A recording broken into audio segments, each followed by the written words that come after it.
fades into nightfall, and you know bring back all the memories and the memories. So ito na mga ka-video, okay, ngayong araw is pagbibigyan natin yung request ni Ma'am Jenilyn Ramirez. Okay, ang sabi niya is paano daw mag-connect or mag-set up ng equalizer sa Joson Saturn. So ito yung ating amplifier na Joson Saturn at yung ating equalizer na 215 DBX.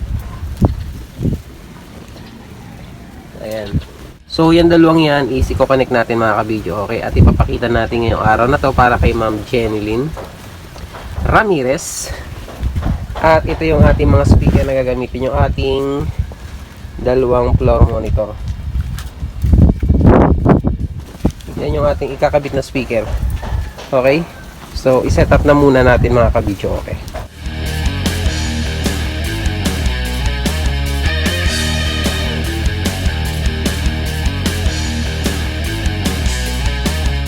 Okay, so ito yung ating gagamitin pang connection mga ka-video, okay? Ating pang connection is PL to XLR, okay? Ayan, PL to XLR. So saan makakabili nito, meron po nito makukunan or mabibilan sa mga online shop kagaya ng Lazada. And ito, PL jack. Pang adapter natin, PL to XLR din. At RCA to RCA. Okay? So ito yung ating equalizer mga ka-video, okay? At ito yung ating lalagyan ng mga linya. So dito sa pwede nating mga gamitin mga ka-video, okay? Pwede tayong gumamit ng XLR. Ayan, XLR male and female. Okay, so ngayon is wala tayong available na pang connection na XLR to RCA. Kasi yung likod ng ating amplifier na Joson Saturn is puro RCA. So dito natin isasaksak yung ating adapter na jack. Ayan. Ito yung ating input.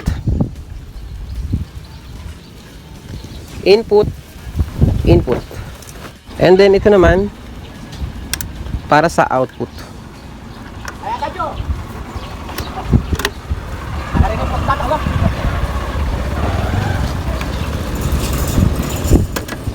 Ayan.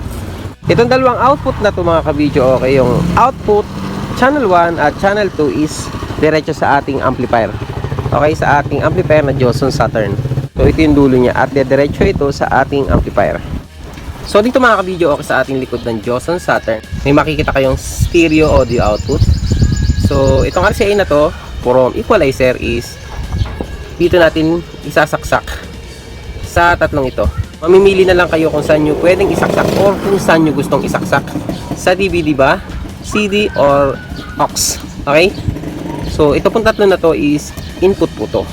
Okay, ito naman is output, palabas ng sounds. So isasaksak natin ito mga ka-video, okay, sa aux. Okay?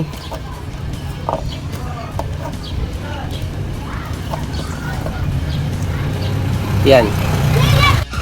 Okay, linyan muna natin yung ating speaker.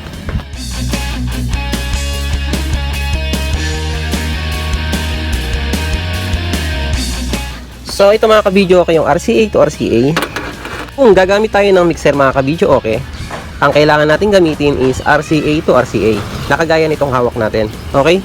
So i-demo lang natin kung sakaling may mixer man tayo. Okay? So isasaksak natin dito sa ating input. And then yung white dito. And then itong dulo na to mga ka-video, okay, is dediretso sa ating mixer. Mixer na main output, left and right. Basta output mga ka-video, okay? Okay? So ngayon is hindi tayo gagamit ng mixer mga ka-video, okay? Dahil magpapatugtog lang tayo gamit ang equalizer at amplifier na to. So tatanggalin natin to mga ka-video, okay? At iba yung ating gagamitin pang linya. Okay, ito yung ating gagamitin pang linya. RCA din siya mga ka-video, okay? At ang dulo niya is 3.5 jack. Okay? Ito yung ating isasaksak sa ating cellphone. Ayan, diretso sa ating cellphone, sa ating source ng ating music. Yan ang kailangan natin gamitin kapag magpapatugtog lang tayo mga ka-video, okay? So kung magbibideo okay man tayo mga kabidyo okay. Okay, halimbawa meron tayong player at hindi tayo gagamit ng mixer, ito ang kailangan natin gamitin. Kagaya nung kanina sa ating mixer. Okay? So isasaksak natin to rito. Ayan. And then itong dulo na to is papunta sa ating player na audio out. Okay? Audio output and then diretso sa ating equalizer and then diretso sa ating amplifier. And then yung ating microphone input is sa ating player. Okay?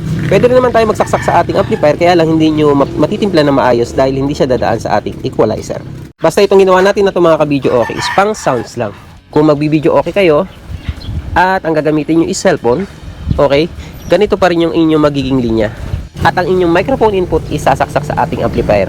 Okay, pero hindi siya dadaan sa ating equalizer. Okay? Dahil ang dumaan lang sa ating equalizer ay yung ating music na galing sa ating cellphone. So ipakita ko muna sa inyo yung ating linya.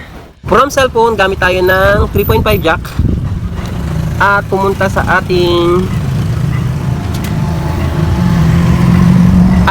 ating input. Ayan, channel 1 at channel 2. Pwede rin tayong gumamit ng XLR. Kaya lang wala tayong XLR na available. Okay? And then, ito naman, from output to channel 2 and channel 1 is pumunta sa ating amplifier at isinaksak natin sa aux. Okay, pwede sa DVD at pwede rin sa CD. Okay? And then ito yung ating linya sa ating speaker. Ang ating speak on. At ito yung ating harap ng ating amplifier at ng ating equalizer. Yung ating speaker is floor monitor po yan mga kabidyo. Okay? Tinayo lang natin. Dahil nakasaksak yung ating input sa aux is dapat is naka-aux din dito mga kabidyo. Okay. Okay. Try natin magpatugtog.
set natin na ito mga ka-video okay is hindi naman siya ma-bass kasi ang ating speaker is instrumental at pang floor monitor nga lang ito mga ka-video okay.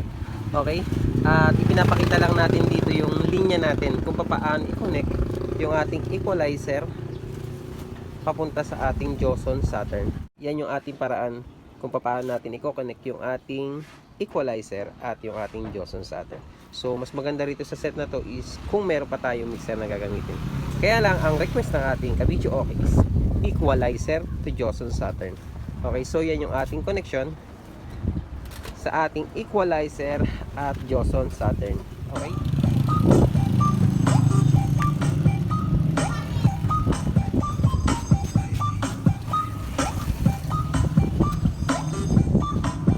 Basta Naive, the best.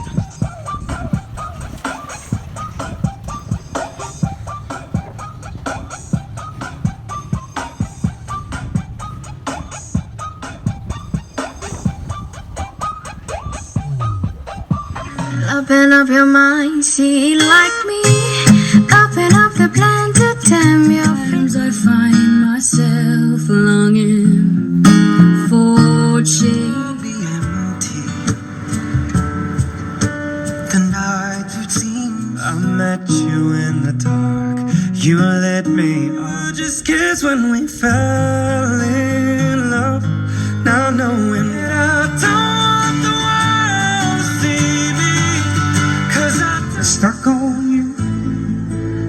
this feeling down deep in my soul.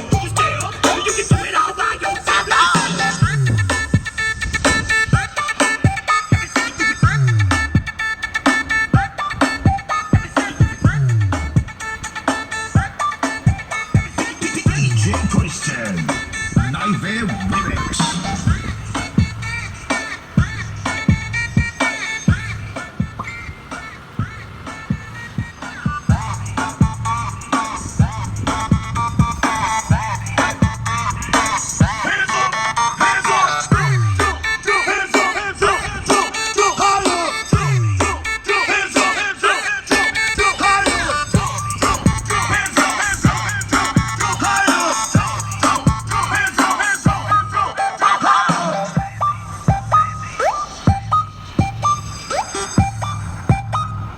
At yan nga mga kabidyo, okay, yan yung ating connection dito sa ating equalizer at sa ating amplifier na Joson Saturn. Yan yung ating simpleng setup kapag walang mixer na gagamitin. At gagamit lang tayo ng cellphone or magmi-music lang tayo mga kabidyo, okay.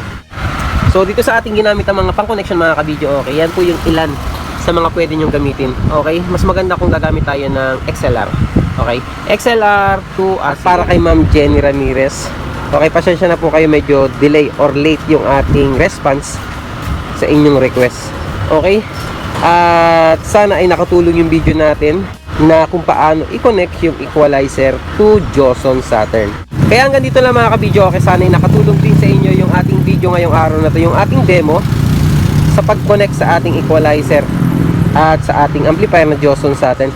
So kahit ano naman pong equalizer at amplifier mga kabidyo, okay, pare-parehas lang po ang connection niya mga kabidyo, okay. Basta in and out lang po yung ating connection dito. So hanggang dito lang mga kabidyo, okay. Sana ay nakatulong ng malaki ang ating demo ngayong araw na to. Ating mga kabidyo, okay natin dyan na mga merong equalizer at amplifier. Kaya hanggang dito na lang at maraming salamat sa patuloy niyong suporta sa ating YouTube channel, ganyan sa ating Facebook page. At sa mga hindi pa po nakasubscribe or follow sa ating YouTube channel at sa ating Facebook page, subscribe na po kayo and notification bell mga kabidyo, okay, idamay nyo na para lagi po kayong updated sa ating mga ginagawa mga video.